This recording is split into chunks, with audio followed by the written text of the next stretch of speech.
The following podcast contains spoilers and words such as done and bother. Mate, did we watch a thing this week? Yeah, we did.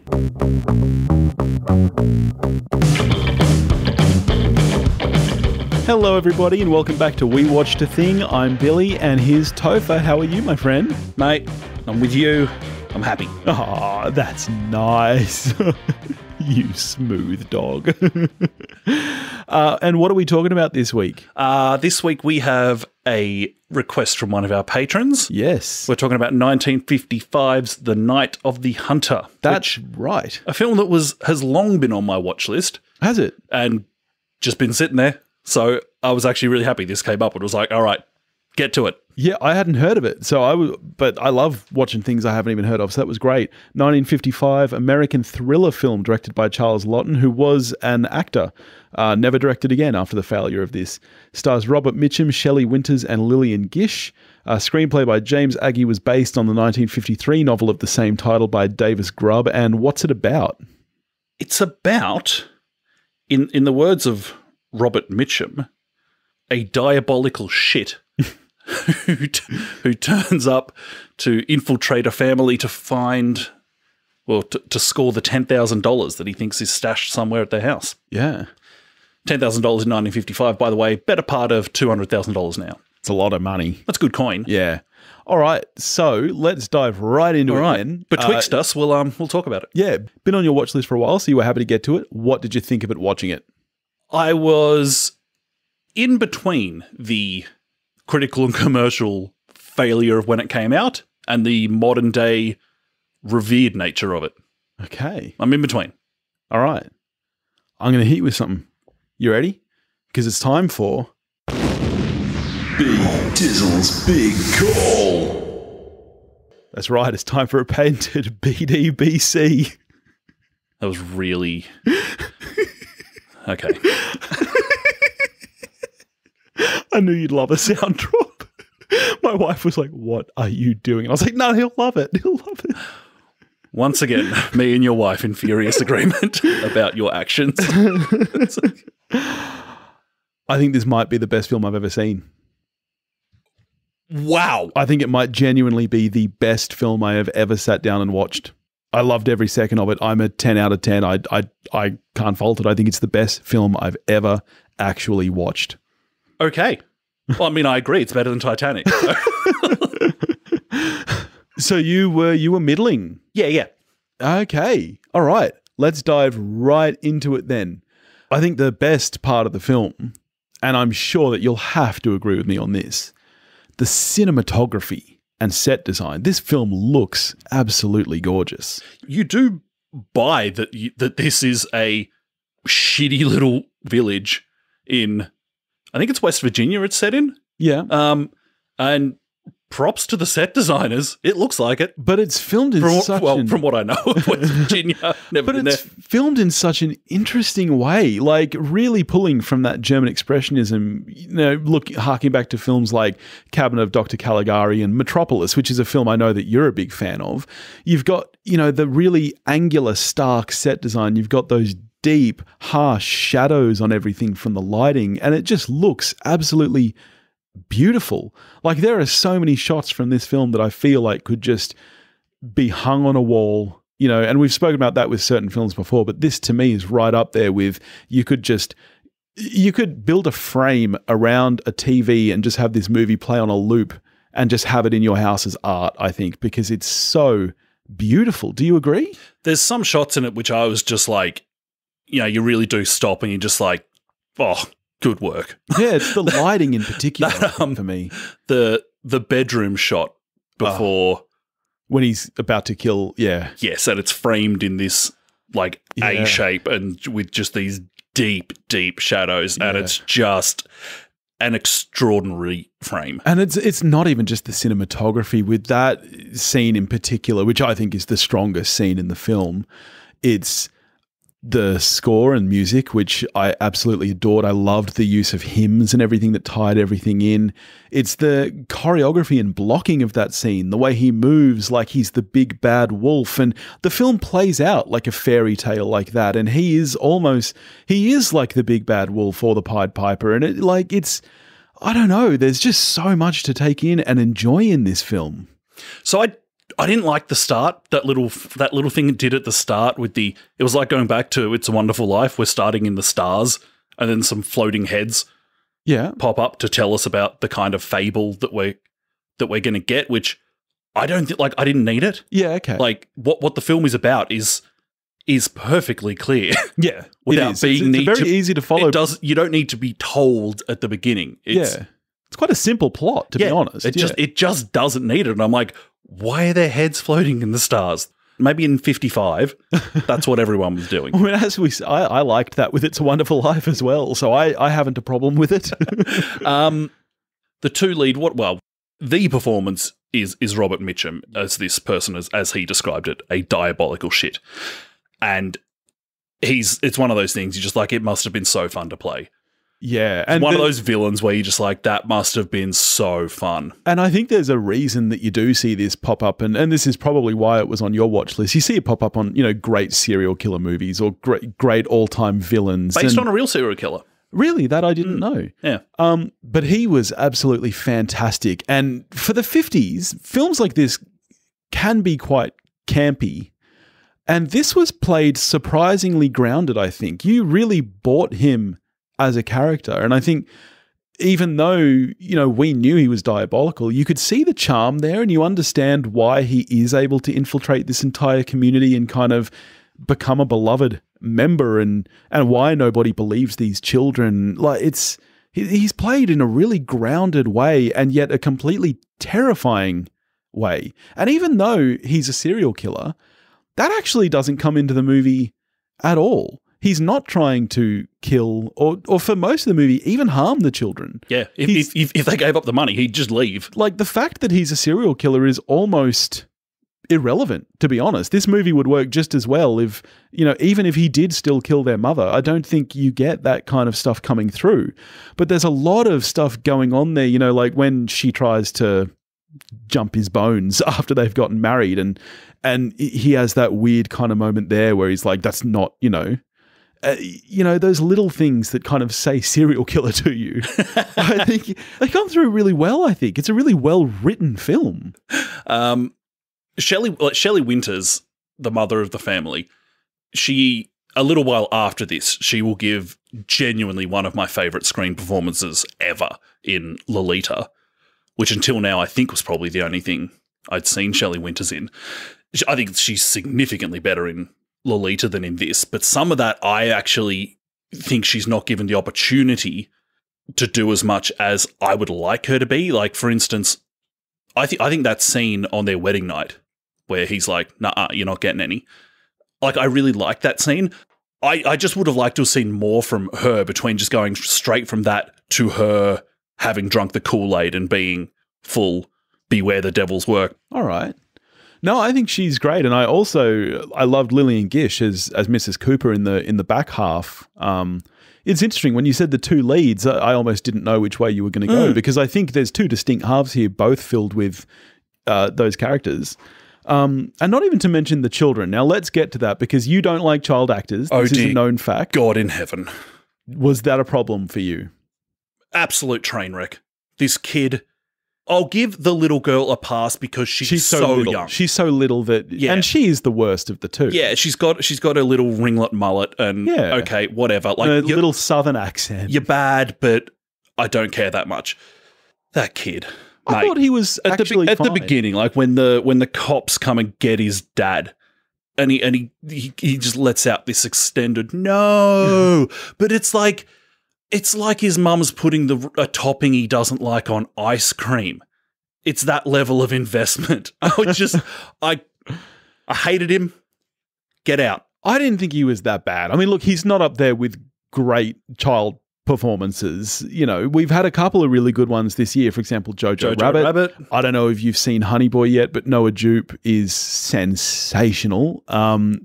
He's not at that level, obviously. No, because he's really bad. I think he's fine. I think he does a serviceable performance. Terrible stuff. It certainly was not bad enough for me to take me out of how good I thought this film was. Like, it never distracted me from, I think because I was partially distracted by, as I said, the score and the cinematography, which I thought was so brilliant, and the screenplay, I did not care about that child actor.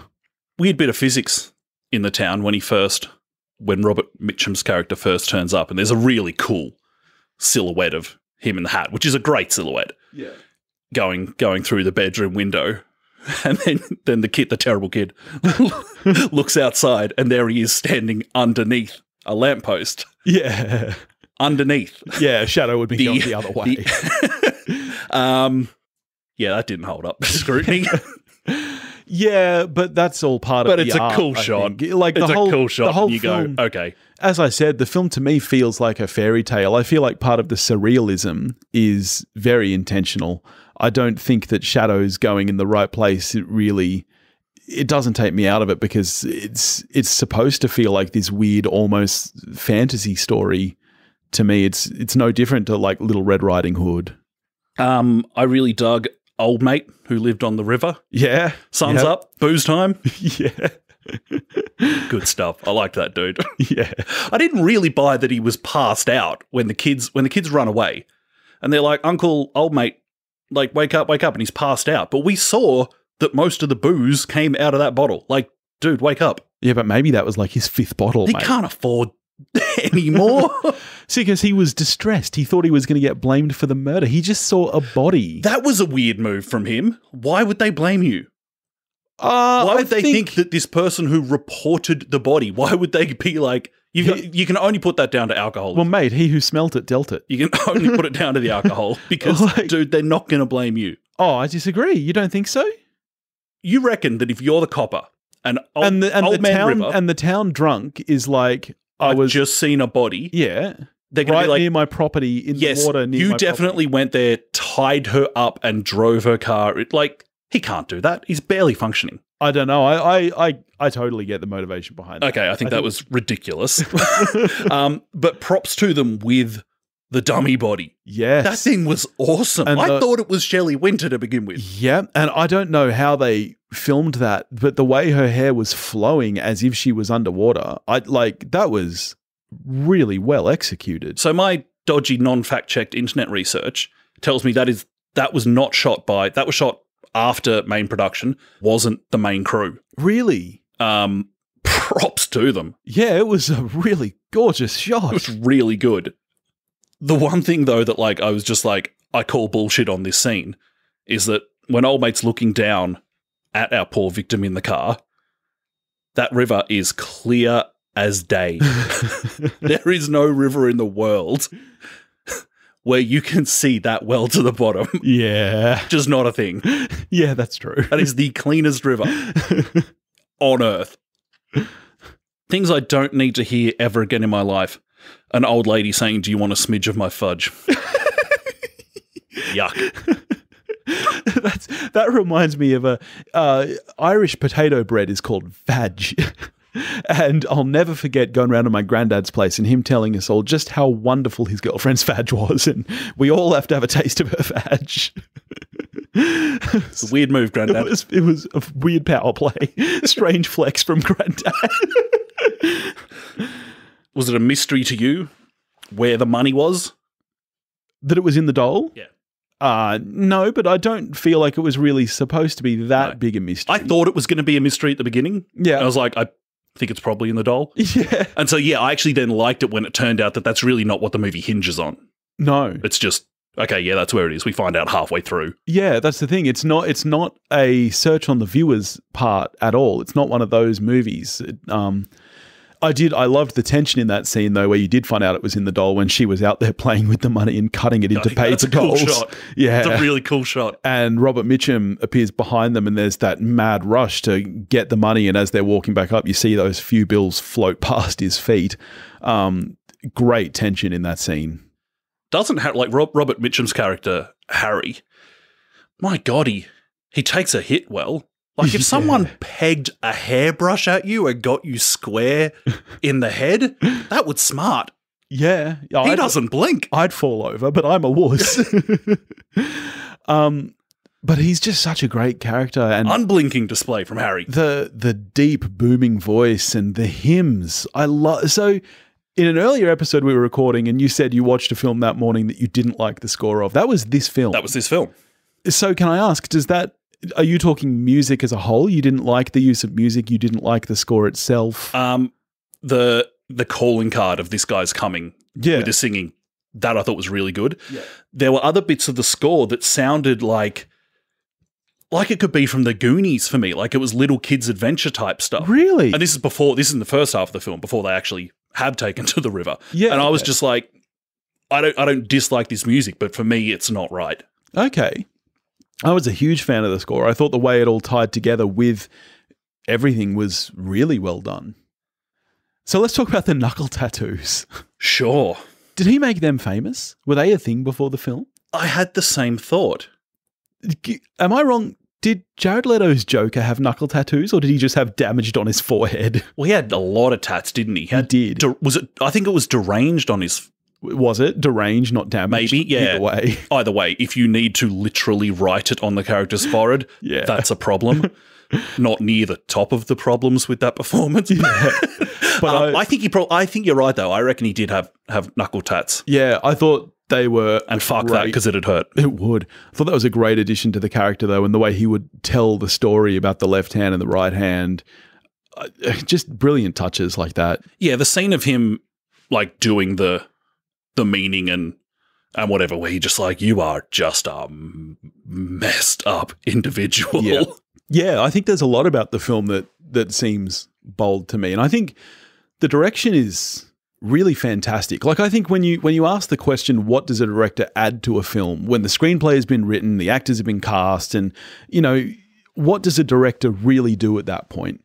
To me, this film is the answer to that, because it's the direction, the cinematography, the choices that are made during the making of the film really shape what this film is. And I'm really sad that he never made another film, because if this was his debut, I would love to have seen what came from him next, and whether he developed this style or whether he, jumped to something completely different. As I said at the start, he was clearly inspired by silent German films. Who knows what he would have done next? I just think it was amazingly directed. So, like, we've mentioned, okay, the kids flee, we have our river scenes and everything. I prefer the insular, more paranoid nature of having it in a really small community. In the small town, okay. For me, it becomes weaker when you open the world up. That's interesting. I preferred the second half after the murder Weird of for Willa. us. Yeah. After the murder of Willa, when it almost becomes like a Huck Finn adventure. Like, to me, this is like a great American story. And it's that kind of travel and journey. I loved it. So that's interesting that we felt so different about it. Yeah, I just like, once there's an angry mob at the end, it's like, okay, it's not a faceless mob. We do know people in there. But I just find it more impactful having specific scenes between these people, who some of whom have drunk the Kool-Aid that Harry's pouring. I would have liked to have seen how that progressed in that one setting of, like, how toxic does it become between these people who are like, no, it was clearly Mum's fault. Harry could never do anything bad. I would really interested to see how that would have played out in that community. So how would that have played out in your eyes? Because surely they would have to forego the murder of Willa, wouldn't they? Or would the children just stay with Harry after he kills her? Yeah, you could have them not run away. Like, the kids are young enough that they might not go, Harry definitely killed Mum, we're going. Okay. Yeah, so you would have preferred maybe some ambiguity there on the kids' behalf at least? Because it's very clear from the start, our child he's the one person in the town who does not trust Harry, who knows that something bad. Would you have preferred if that had not been the case, maybe? No, I'm fine with him thinking Harry's a bad egg and having definite... I'd be fine if he had suspicions. Yeah. In my little make-believe film here. Yeah. If he had suspicions, that's absolutely right. Yeah. But I just think it would have been interesting to see how all this played out with the individuals that we've spent a bit of time with. Yeah, we have. Yeah, it's funny. It's a short film. It's only 90 minutes, but they pack a lot in, I think. Felt, yeah, I don't mean this as a bad thing. Like, I knew it was 90 minutes going in. Yeah. It feels longer than 90 minutes. It does, because I think it's a very well-written film. I think they pack a lot of story into a tight space. When it's virtually the halfway mark when Harry murders Willa. And from there, as you've said, it takes a stark shift where it becomes more of this journey. They do cram a lot in before that point. I've forgotten her name, the old duck at the end of the film. Mrs. Cooper. Mrs. Rachel. Cooper. Yeah. Like Mrs. Cooper, she's a boss. Yeah.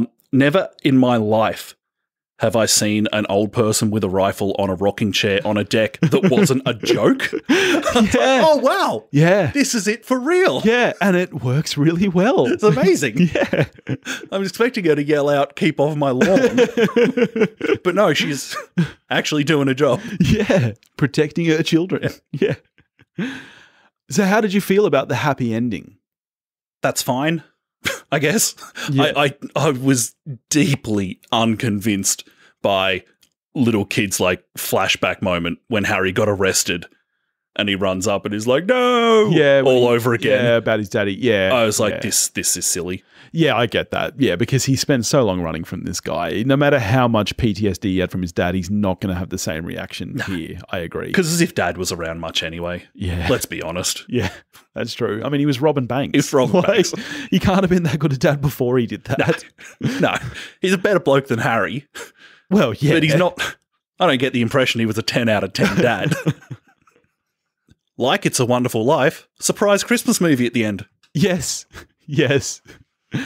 And I actually really liked that. I loved the moment where he went and grabbed the apple and kind of makeshift wrapped it up. I think I turned to my other half and was like, "That's already her apple, mate.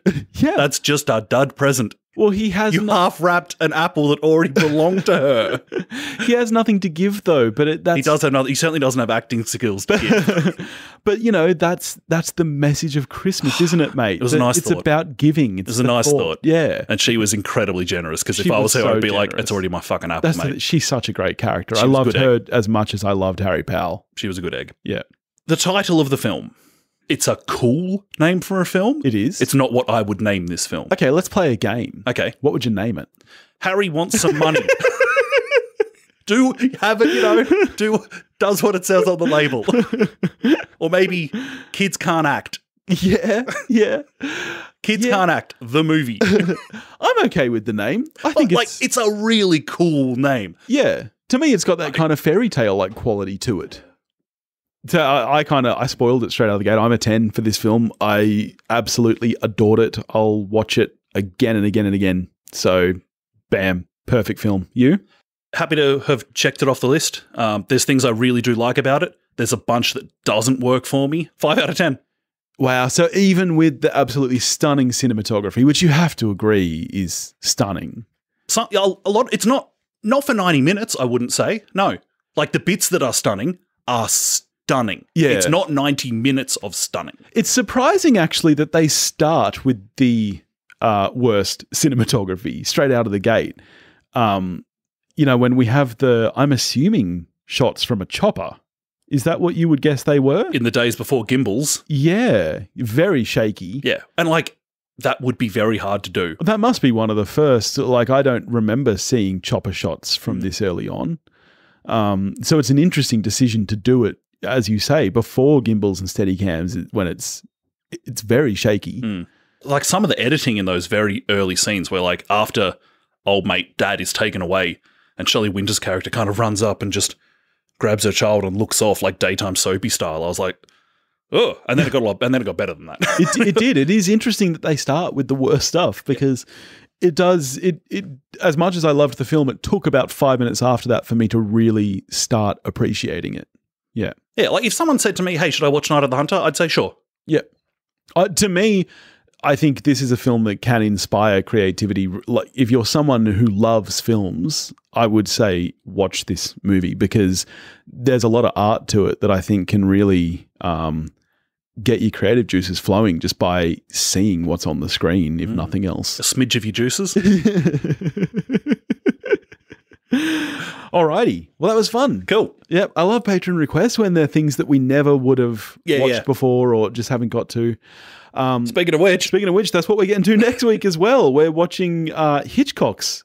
I was about to say first, but you corrected me on this previously. What is it again? It's the first film he made in England. He'd done a bit of work in Germany before this. Okay. But yeah, silent Hitchcock film, The Lodger. Yes. That will be good from 1922.